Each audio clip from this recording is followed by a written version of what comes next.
Traders, how are you? Marcello, founder of the Day Trading Academy. Today we're doing the recap of what happened in the markets last week.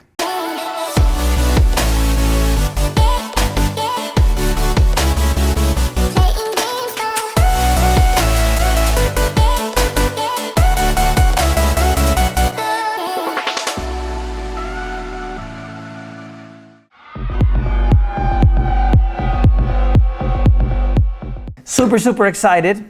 We are doing a military training, an advanced military training. You guys know I started DTA, I think it was 11 years ago. Well, actually, I've been in the industry, let's say, almost 18 years now. And started in Latin America, I think 6 or 7 years ago. And it's just been an amazing boom. I started down here with Nikolai. We had some other traders help along the way. Nikolai literally started learning Spanish to be able to teach. He learned Portuguese as well. Brazil, I'm coming for you. And now we have Superman, the guy affectionately calls Superman, Jim, coming for an advanced training down here in Latin America. Super excited. You'll see some videos of that probably here on YouTube. Don't forget to subscribe. Questions, hashtag Ask Marcello. I know I haven't been uploading the videos, but I will soon.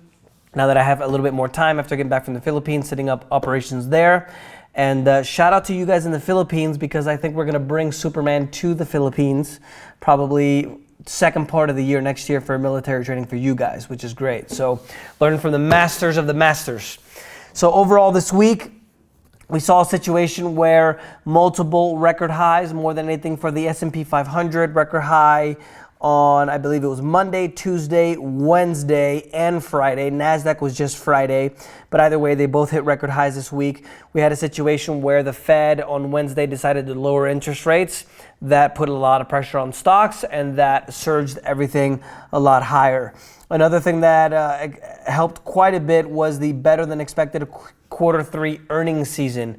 78% of the 199 companies on the S&P 500 reported, more than anything, with favorable results. And also, we had telltale signs of investors hoping for a partial trade deal between the US and China, and also good jobs growth data. The Dow now is 50 points away from reaching an all-time high again. U.S. indices for the week, the Dow is up 1.44%, S&P 500 1.46%, the NASDAQ is at 1.73% positive. Major indexes in global fronts as well were affected. Global stock markets rallied to a 21-month high on Monday, boosted again by the growing hopes for a U.S.-China trade deal. Also, the U.S. rate cut helped quite a bit as well. European markets, the Istanbul markets was the biggest loser at 1.78%. Russian markets are up 1.98%.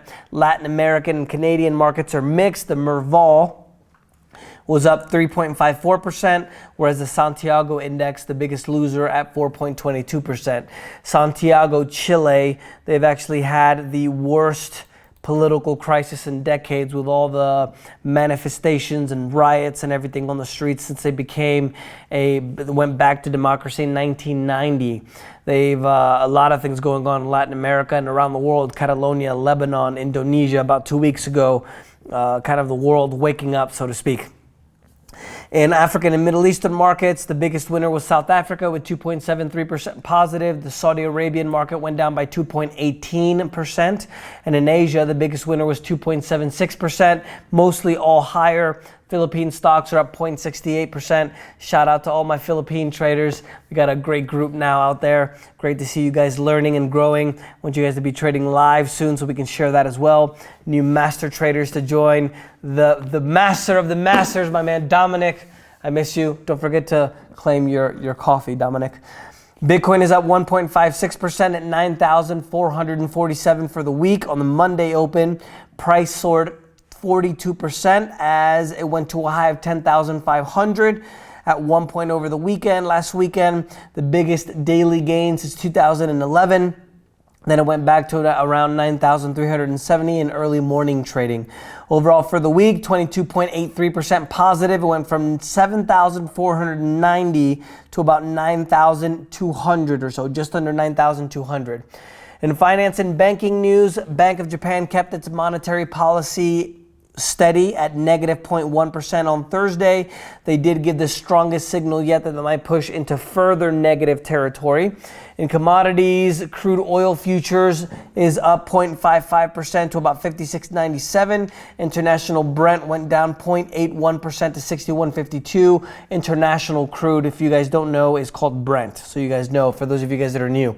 Indonesia is using the world's largest deposits of nickel, up to 25% of the global supply, worth $350 billion, to lure the auto industry to invest billions of dollars into the country to transform it into a hub, a tech hub, and an electrical EV hub. If you guys don't know or don't see, we're kind of moving into an electric vehicle era. Obviously started by Tesla. Now all the Germans, everybody's kind of moving in. And in order to make those electric vehicles, the batteries that they use are heavily on nickel. So Indonesia is going to be very, very important. And since they don't allow that nickel to be exported, what they want the companies to do is to invest in the economy, create jobs, and then assemble the batteries essentially, and then export it overseas. Great thing for Indonesia. It might help their economy quite a bit. Palladium also, one of the 4 precious metals, it's actually become the most precious of them all, so to speak. The most expensive now at a record 1,833. There's been an acute shortage over the years. This is the 8th year now where the demand has fallen short of the supply, and now it's more expensive than gold. Gold is at about 1,500 or so. Palladium's price, remember, doubled more than a year ago. If you guys don't know what palladium is used for, there's something in the cars called catalytic converters. So in gasoline, petrol cars, there's a box about this big or so in the undercarriage of the car, which helps to clean, moderate the pollution that comes out of the exhaust pipe. So that, more than anything, I remember when the prices spiked years ago, if I'm not mistaken, 2009, I was traveling. I think it was around 2006 or 5, right around there. People were literally going under cars, stealing the catalytic converters to melt it down and get the palladium and sell it. Precious metals for the week are higher. Gold went up 0.66%, silver 0.44%. If you guys are on Instagram, I've been sharing some of those positions on silver. I know you guys have been wanting me to share those. I haven't had time going back and forth from Philippines. This week we got the MTU 2.0 and advanced training down here in Latin America. So I'll definitely get that video to you guys as well. But if you want to follow me, it's Marcelo Arambide English. I've been doing a better job of uploading the stories and everything there. Political news: Uruguay's longtime ruling party is stating that they're failing to communicate its achievements with voters, according to a senior official. They are expecting to lose power in the second round vote in November. Protest in Bolivia. The opposition is saying that for the 4th term for what's his name? I have it here written. Give me a second. Evo Morales, 4th term in office. He committed fraud with the elections. That's what they're saying, and that's why they're protesting. Chile as well. As I mentioned to you guys, really bad situation there as well, even though from an outsider's point of view, in my opinion, Chile, they shouldn't be protesting at all. I mean, I can understand situations like Argentina or Venezuela, Colombia maybe even, but Chile, only first world country, if we can say that politically now, in Latin America, the only country in Latin America that can go to the U.S. without a visa. They can travel without a visa to the U.S. Highest standard of living, highest GDP per capita, and they're complaining. In my opinion, Chile is the best place to live in Latin America. I'm mostly in Colombia because of because of everything. But the best economy overall is Chile in Latin America, and the most stable, right? A lot of times these economies in Latin America, they shift to one way, and then all of a sudden they shift back to the other way, and they'll have problems. But Chile has kind of been the standard, so to speak, in Latin America. UK's exit from the EU is officially delayed until January 31st, 2020. So again, the back and forth is going to continue. The Prime Minister of Lebanon, Saad al-Hariri, is resigning as the country plunges into deeper economic and political turmoil. And even Catalonia, which is the most prosperous region in Spain, has 2 weeks of mass protests, pro-independence rallies, as 9 political activists are jailed for up to 13 years for the failed secession in 2017. In economic news, the U.S. economy grew less than expected at 1.9% instead of 1.6%. It was at 2% in quarter two. Declining business investment offset by a resilient consumer spending and a rebound in export is what actually happened. If you guys don't remember, consumer spending is about 70% of the economy in the United States. This is why they did the quantitative easing, right? Where they injected liquidity, they just literally created money. They injected it into the economy. The stock market goes up. Most people, if their pension funds and retirements and all their money is in the stock market, it goes up. They feel more rich. They go out and spend more money. Since it's 70% of the economy, it helps the economy move. And then we play the charade like the economy is doing okay, even though it's not. Hong Kong fell into recession for the first time since the financial crisis a decade ago. They're hit by 5 months of anti-government protests that erupted into violence over the weekend again. Chinese factory activity shrank for the 6th month in October. The firms faced the weakest economic growth in 30 years.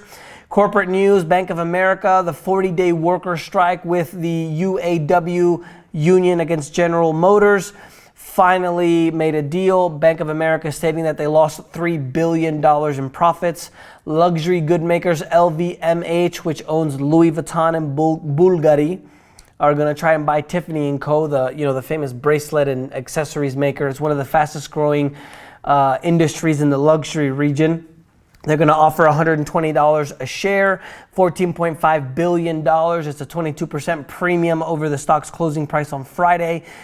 Virgin Galactic Holdings is surged 7.7% on the New York Stock Exchange, indicating strong investor sentiment in the first-place tourism industry in public markets. Deutsche Bank, the biggest bank in Germany, still not doing well. They reported $925 million lost in quarter three as they try to exit businesses and restructure as well. And the leftist Alberto Fernandez in Argentina won the elections last Sunday, beating the friendly, what they say is the friendly open market right-wing Macri, the current or previous current administration. Now we have a situation where we have an extreme left in Argentina. That's backwards on the video. Extreme left in Argentina, extreme right in Brazil, and there's probably going to be a friction between the two because there's an economic bloc called Mercosur, I would say political and economic, where now you have Venezuela, which was part of that bloc. They're out because of the situation there. Uruguay, small economy, and now we have the two extremes, the Jair Bolsonaro, which they call the South American Trump, called it a red bandit. So now the Fernandez won due to the fact that they had a worsening Argentine financial and economic conditions. One of the things that I find funny about politics, people don't look at what's happened in history. I explained this in the Spanish video as well, where, if I'm not mistaken, if you guys can look this up, the vast majority of the last 17 presidents or so have been left. Peronist is what they call it in Argentina. So the leftists have been in power, if I'm not mistaken, 14 out of the 17 times. And that's literally the last 70 years. And the economy in Argentina has not gotten any better. They literally have a financial crisis every 10 years. You would think that the Argentinian people would see this and vote for the other direction. Maybe I'm not saying right or left is right? I'm never going to get political on the program, but the facts show that they voted to the left literally the majority of the times, and then things aren't better. So maybe they should vote for the other party or an outsider if you don't want to vote for the right. But no, they just keep going back to the same thing, and we're going in the same circle. It's kind of like in the US, we do the same thing where we go left, right, and things don't get better overall. Even though, in my opinion, traveling around the world and seeing what happens in the world, I still think the United States is the best country in the world. China is turning its 5G networks on ahead of schedule on Friday, initially targeting a 2020 launch. Takes a place amid a launching U.S. trade war between the U.S. and China, which is kind of turned into a tech supremacy war. They launched it for about $18 a month, all the companies there in China.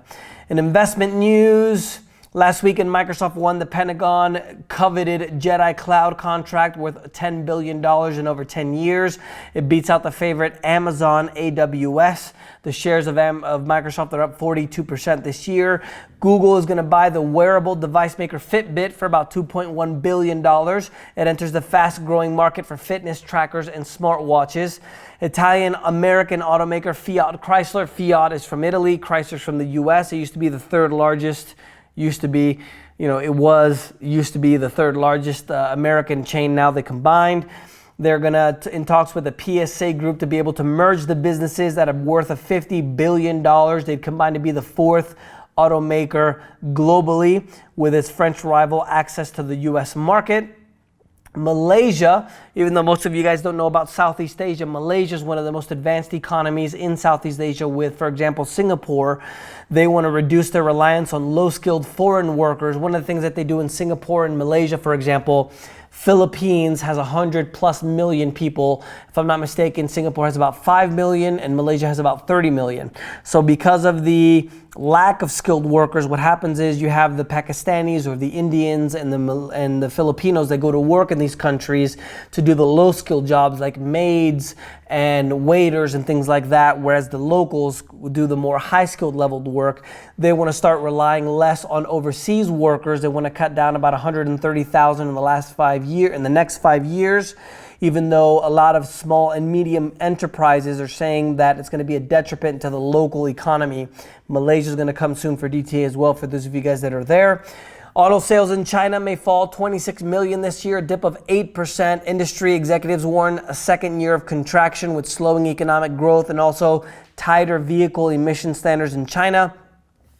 And in the streets of Ecuador, Chile, Bolivia, Mexico has problems, not for the same reasons. Funny thing in Mexico that happened over the week, the military is going to focus on trying to catch Uber rather than going after the drug cartels. So shows kind of the focus there of the current administration. But obviously, a lot of people are complaining around the world due to the fact that they don't have enough equality and opportunities. Obviously, it's been rampant through Latin America. It's happened in Catalonia, even though they're obviously for different reasons, and even in Indonesia about 2 weeks ago as well. 36-year-old Nepali became the fastest climber to reach the summit, world's 14 highest mountains. Scaling the mountains in just over 6 months. It's a feat that other such climbers have taken to several years to complete. California wine industry is being affected by all the forest fires. The revenues of the wine industry in California is about $40 billion annually. Remember that California on its own is the 7th largest economy in the world. It produces 80% of the wine in the United States, 4th largest producing region in the world, and it's near $1.8 billion worth of exports on an annual basis. Definitely going to affect the economy in California. And last but not least, Trump and the First Lady are switching their residency to Mar-a-Lago, which is a resort in Florida, from New York. They're stating that the reason they're going to do it is due to political and for tax savings as well. That's the news this week, guys. I'll make sure to upload the MTU 2.0. Don't forget to follow me on Instagram and even TikTok now. I'm on TikTok. Marcelo Arrambide on TikTok. Marcelo Arrambide English on Instagram. We'll see you next week.